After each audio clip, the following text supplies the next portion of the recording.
Hello, I'm Richard Winters, and today let's talk about the use of spurs. Some of you use spurs quite a bit, but I wonder if we're using them as effectively as we possibly could. And some of you are not riding with spurs. Maybe you're afraid that you might do something wrong with them. So let's talk about them. Let's see how we can use them most effectively to help communicate with our horses. So people will ask me, can I ride with spurs? Well, you can if you can ride with an independent seat. Now, what exactly does that mean? That means that you can sit up on your horse independent of what they do, that you're not inadvertently going to be gripping below your knees to hang on or unaware of where your feet and spurs are. If you watch me ride, you will see me riding with spurs 90% of the time. Well, if you ride 90% of the time, why not 100%? Because when I start colts, I take my spurs off. And why do I do that? Because there are so many variables, so many things that could happen. And I don't ride with a perfect independent seat myself. Sometimes that colt zigs and I zag, and the last thing I want to do is throw gasoline on a fire that I'm trying to put out. And so then I will peel my spurs off.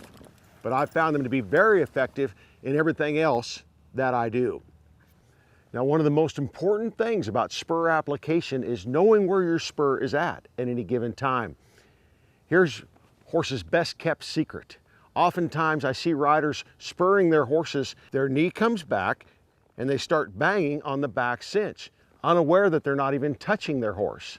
If I was 7 years old and put on 20 pair of underwear before it was time for my spanking, I wouldn't want my mom to know. And that's what happens when we're just banging that back cinch. We need to know where that spur is at to be able to turn our toe out and place that spur where we want it to be. And you will not see me banging my horse and poking my horse to move him around. If you watch me ride my horse, you'll see me press and release and press and release. The idea is to press, and as the horse moves away, he gets away from that spur. But he never has a chance if we just do that. We're just irritating him. Let's talk about moving different parts of our horse's body and the different spur positions that we will use. I'm going to walk my horse forward in a circle. And if I want to pick those shoulders up and move them over, you will see my spur come up towards the front cinch, as close as I can get it. But again, oftentimes when people are spurring their horse, their foot always goes back towards their flank.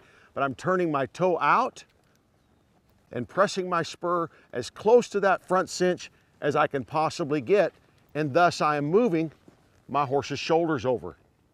If I want to move my horse over sideways in a side pass or a leg yield, I will place my spur right in the middle of my horse's belly to press my horse over. And I press and release and press and release to move them over. Think about what part of your horse's body you want to move and where you would put your spur to make that happen.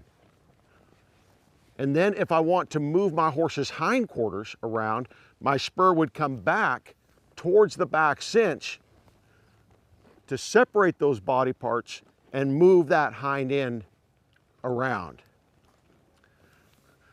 But most of our friends, when they're spurring their horses, regardless of what part of the body they want to move, they're just bending their legs too much and going back. And we don't really understand where our spurs are at. Have that ability to turn that toe out and press it down so we can push that spur up into our horse's belly. I'm Richard Winters, and thanks for watching.